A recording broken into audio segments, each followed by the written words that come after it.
This is my great friend, Joey Rufin. We met way back in the day, about 20 years ago. It was my very first competition. I was getting ready for the Ironman. I lived out in Detroit, Michigan area, and I was training at the Troy Powerhouse in Troy, Michigan. And I was getting ready for this competition, and I saw this guy here in the gym training. Didn't know who he was. Saw him like, oh, he looks pretty good. And I think he saw me too there. And I, of course, I thought I got this guy, but I was checking him out like, man, he looks really good. He had lines everywhere, shredded. He's posing. He's kind of looking at me, you know, scoping out the competition, trying to see, you know, we had the show coming up. And you remember that, Joe? Do you remember? Yeah, absolutely. Because you asked me if I was doing a contest, and I told you, no, I'm going to win it. Yeah, that's exactly what he said. No, I'm going to win it. So. And I was covered too, so all you can see is my face. Yeah. I don't cover up anymore. Yep. So, long story short, did the competition. He was there.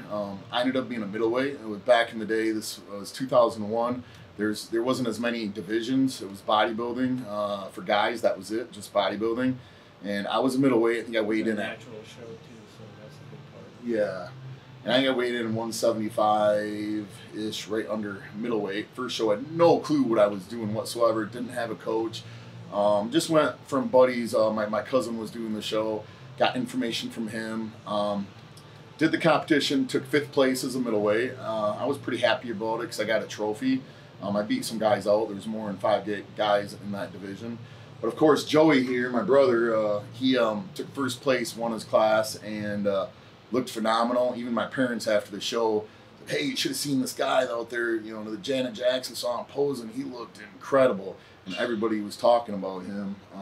Hopefully I can still kind of string that flow when it comes to posing this time around. So yeah, I'm sure you will, man. But he looked amazing, lines, detail, and you know, I talked to him after the show and I said, hey, we should get together. And I ended up hiring him as a coach back then. He coached me for my next show, which was the Michigan back in the day. And you know, from then, you know, we worked with each other for a couple of years. I think I moved away after that, kind of, you know, got out of touch for a little bit. We're kind of, you know, checking on each other every once in a while. But, you know, here, you know, years later, I own Maximus Fitness. I'm a coach. I train a lot of champions. And he comes to me and says, hey, what do you think? He poses for me. I says, I think you should do a show. He's, you know, now there's a classic physique division, and he looks great. So, you know, he's back at it again. How are you feeling about doing a show in a week? Knowing that I only got ready for 2 weeks, I'm a little nervous. You know, it's normal because, you know, you can look good in the gym. Anybody can look good in the gym. True. But the minute you step on stage and if you're missing certain pieces, it doesn't look right. Yep. And you know me, I just can't go out there just to play second. You know, it's the first one to lose. It's always been like that. So, knock on wood, I'll come in best possible shape. So, and presenting the best package as well. Presentation is key. So the Midwest Grand Prix, it's in 10 days from today. We're going to take a look at him. We're going to do a little pump workout, and he's going in to win. We'll see what comes of this. How old are you now? 49. Almost 50 years old, 49. So you can do the Masters, the Grand Masters, or whichever, man. So you know, we're going to put him in classic physique. You know, we may even look at, you know, putting him in a national show, get his pro card. We'll see, you know, how this show goes here, the Midwest Grand Prix, and go from there. But you'll see what he looks like. We'll pose him here in a little bit, and so we'll go from there. Let me ask you a question. What all these years later, how do you maintain this look and this shape? Because like he says, you're only prepping basically for 2 weeks. I mean, 4 weeks. I stay active. You know, most people spend at least 2 hours in the gym, and I always tell them that, you know, if you're not, go gardening. Go, you know, if your friend needs help moving, move. You know, work those muscles that's dormant, that's not working. You know, take yoga classes. You chase your wife around, catch her. Or have her chase you around. Right. But then I won't run away. Yeah. So that's a secret from top trainer Joey Rufin right there. Now we're working together, and the secret's being active, like you said. I mean, if you you just can't be around the gym, you know. I mean, it's not just the gym. It's 24/7 outside of the gym. You know, doing something you like and eat clean. And eat clean. Don't overeat. I mean, you how big of meals do you eat? I mean, what do you eat? I eat about 8 ounces of protein every 3 hours. Moderate carbs. If I'm, like I said, it depends. If I'm going to do certain heavy activities, then I'll eat a donut. But you were eating some Oreos not too long ago, and we went and we had some pancakes the other day. You put that on Instagram, so yeah. But how can you stay in this good a shape eating those Oreos and doing that? Okay, well the thing is, it took me years to learn how to lean out, but it took me even longer to condition my mind to be able to do it and stay lean. So you know you can't build it in a day. We've been at this since we were teenagers, so. So would you say a lot of people give up before they see the results and before it's too soon, and they just go back to their old habits? It's learning. I mean, it's a lot harder now because we're in our 40s than it was when we were in our 20s. You know, when we hooked up, I would do crazy stuff like lunge for a whole hour.